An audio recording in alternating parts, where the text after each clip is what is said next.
disputed. I just proposed a few points, like, for instance, the pictures of brains. We've had imaging since 2013 that shows clearly how transgender kids, when you put them into a functional MRI, they showed the same patterns of connectivity, what is diagnostic for men and women, as their gender identity, not as their sex assigned at birth.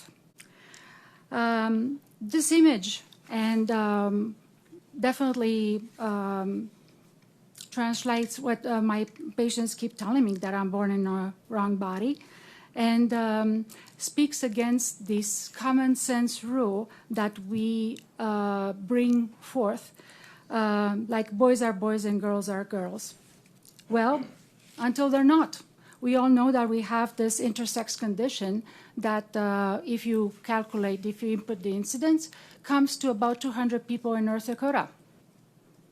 Not a small number, definitely more than the zero number of trans athletes. Now, science evolves, and there's no excuse to not examine the scientific evidence that we have at our disposal. Just saying that, for instance, like Thomas Jefferson, that some truths are self-evident, no. That's why we're going to school, and that's why we're learning new things, and that's why we spend money and time and energy to fund research. That's why we have UND, that I'm very proud to be part of, to promote science.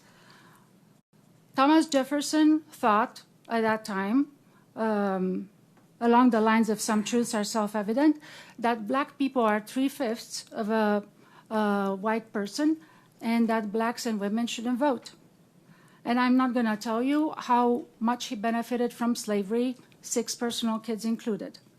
So stats are sobering of these direct results of discrimination.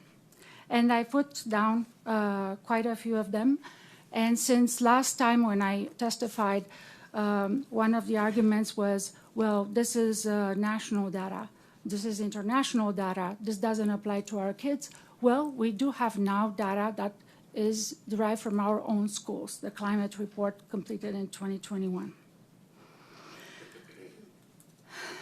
I will not insist further now. I just addressed for this particular purpose of the bill for schools and collegiate version, the idea that we are talking about a larger issue here that's been, this bill has been demonstrated to have direct consequences on our kids. We already have seen that. I have seen that in my practice, and Dr. Casas will tell you about the kids he lost. And I am asking you to consider this information and think thoroughly for what we present, and I'm here to answer any questions, or if I don't know, to bring them to you in a very timely way. Thank you, Mr. Chairman. Thank you for your testimony. Was it Dr. Balf? Is that what it was? Yes, thank you. So does hormone therapy and puberty blockers change brain chemistry? And if so, does that explain why there are some similarities between biological males and men that are transitioning to women, or vice versa?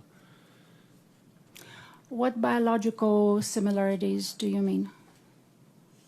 I mean, I'm referring to this chart here of the brain chemistry, and it shows that, you know, female controls versus female to male controls, and I'm just wondering if the similarity can be somewhat attributed to the medications that the many medications they're taking. Does that have any effect on the brain chemistry? So these are not technically chemistries, neurotransmitters. These are connectivity. These are pathways that have formed already. And this is what the functional MRI will look like. There are numbers that objectify this interconnectivity. So what is particular for women is that we connect the left and right hemispheres. That's why we talk so much. Left and right hemispheres to associate, and men are very focused. They have intra-hemispheric connections that are very thick, and these numbers, this is what they reflect. These are before hormones, and no, they do not change. These are connections that are already made. And There are also some structural volumes that I can present that data as well. Brain imaging has, the last 10 years, has taken quite a few interesting steps. It's still not recommended as a test because this would be very expensive. And however,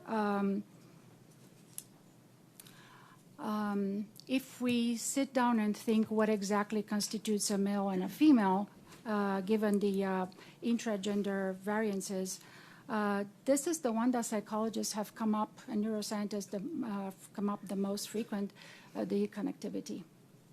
Basically, men are like waffles and women like spaghetti. You know, you have all these connections, and you guys are very, very focused. Continue. Yeah, thank you. One more question. Why does, brain connectivity matter more than chromosomal data?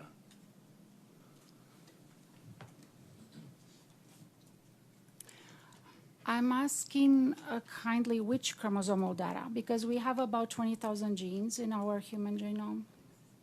Which one? The sex chromosomes, XX, XY. And of course, we're aware that exist these kinds of disorders of sexual development where you have XXY, for instance, and what would that be? What would the gender of that kid be? That's the Klinefelter syndrome. There are XY people who have no receptor sensitivity, and so that's besides the genome. This is the partial or complete androgen insensitivity syndrome, and I calculated for last week's bill all these incidences, and is not negligible. It's 200 people in North Dakota. That's not negligible. So chromosomal data, while is important, is not all, is nature and nurture. I'm very used to this from my internal medicine background, where we have conditions like fibromyalgia that have clear information and clear criteria, and in psychiatry where unfortunately we don't have blood tests or regular brain imaging to test for. Would be easier if we had something so reliable. Also, chromosomal data, there are no FDA-approved genetic tests for that, you know, that they're just commercial. FDA actually said very clearly to steer away from this kind of data because it yields so many false positives and false negatives with very grave consequences. So even if we get this kind of data, even if we know where to look, even if we legally get it because President Bush signed into law GINA, the genetic information as a medical information that's HIPAA protected. Oh, I'm afraid this is not a reliable way to see what the gender identity is. Representative Kiefert. Thank you, Mr. Chairman. The question I have is, in your field of practice, have you ever studied the emotional damage done to biological females being forced to participate in sports against biological males and probably end up losing? Well, I'm a psychiatrist, so this, unless they become severely depressed or psychotically depressed, they won't get to me. To me, people get when they're severely ill. So I can say that not only in my clinical experience, which at this incidence is really limited, but in state data, national data, international data, this is not a problem.